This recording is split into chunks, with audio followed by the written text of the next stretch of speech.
Welcome back to Hannity. A lot is being said about Donald Trump's plan to fix the illegal immigration crisis in the country. Now, in his detailed proposal, Trump explains how the black community has been impacted.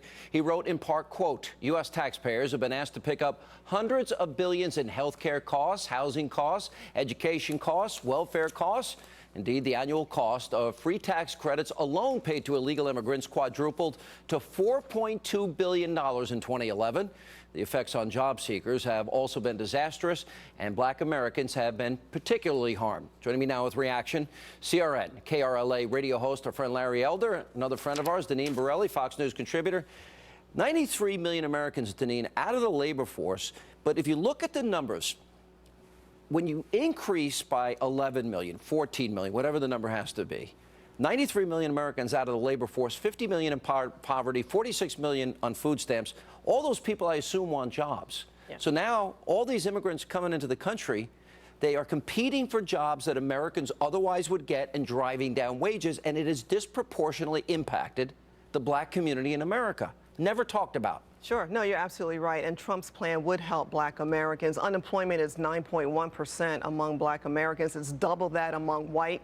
And so when you look at this wave of illegal immigrants who would be coming into the country, they are competing for the same low-skilled jobs. And that's driving down wages and not driving down opportunity, right? Absolutely. You know, Larry, when you got 50% of black teenagers, I know what my teenage years were like, but particularly in the black community, 50% can't get a summer job. When I didn't have a summer job, that meant I was hanging out on the street corner with my buddies, and that wasn't good. So all those opportunities are being taken away. Nobody talks about it. Absolutely. And Sean, you're talking to the son of a man who cleaned toilets for a living, my dad. Yet the open borders people will tell you that the illegal aliens are doing jobs that Americans won't do. Coretta Scott King wrote a letter about 25 years ago to Congress and urged them not to lighten up sanctions against employers who knowingly hire illegal aliens because they threaten jobs for black people. And there's an economist named George Borjas at Harvard, probably the leading expert on the impact of immigration, legal and illegal, on jobs. He says that illegal immigration threatens jobs and raises for black men. And Donald Trump's the only one talking about it. To a lesser extent, maybe Dr. Ben Carson is. That is why Trump is making inroads and may even crack that 95% monolithic Democratic black vote. You know, he talks about building the wall as part of his plan. Then he's saying if you're here illegally, you got to go home. If, in fact, that happened, let's assume for a second it does. Does that open up job opportunities for every American that's out of work right now? I think it does. The idea that it's not possible, at one time it was unthinkable that slaves would be free. At one time it was unthinkable that women would get the right to vote. It is not unthinkable to have people who are here illegally leave and then reapply to come back in. It's an argument that Thomas Sowell has been making for years, and people don't think he's crazy. I don't think he's certainly not crazy. There's no doubt about it. Pretty bright man. Yeah. Your reaction to that? No, he's a great guy, and so is Walter Williams. Listen, when it comes to this, even the Civil Rights Commission sent a letter to the Congressional Black Caucus chair informing them of the severity of the influx of illegal immigrants coming into the country, having a harmful effect on low-paying jobs, which disproportionately go to black Americans. And that has fallen on deaf ears. And so there are many, many things that are happening in our country that are harming all Americans, but especially those in the black community, because unemployment is so high and average incomes are down. So the impact, we're paying billions on a criminal justice system that houses illegal immigrants. We're paying billions when it comes to our educational system, and public schools now are overburdened with students. A lot of illegal immigrants. It's put a lot of pressure on the system.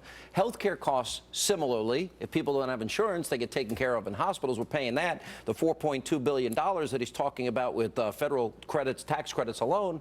So then the question is, why aren't the American people up in arms about this? And why when I debate Jorge Ramos, he says it's not possible. It's impossible to build a wall. It's impossible to ask people to leave. Mexico kicks everybody out that enters their country illegally. Now, I think people are angry. Look at the grassroots individuals and who are behind Donald Trump and what he's bringing to the table.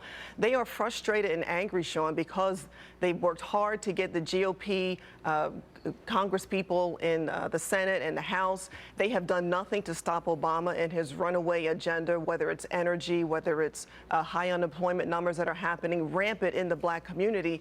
These individuals, Donald Trump has tapped into these individuals, and that's why he's ahead in the polls. And Larry, you think that if Donald Trump's elected, he can go into the black community and lay out the argument that my immigration proposal is going to help the black community, help the Hispanic community, help minorities in America, help the 57 million American women out of the labor force? Will that resonate? I really think so, Sean.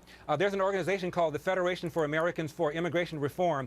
In California alone, they estimate that illegal immigration costs taxpayers $25 billion a year, half of which goes to the education of children of parents who are here illegally. There's no question that if we crack down on illegal immigration, it'll improve the prospects, employment prospects, and make the schools even better for inner city people. Absolutely. All right, guys, good to see you both. Thanks. Appreciate you being here.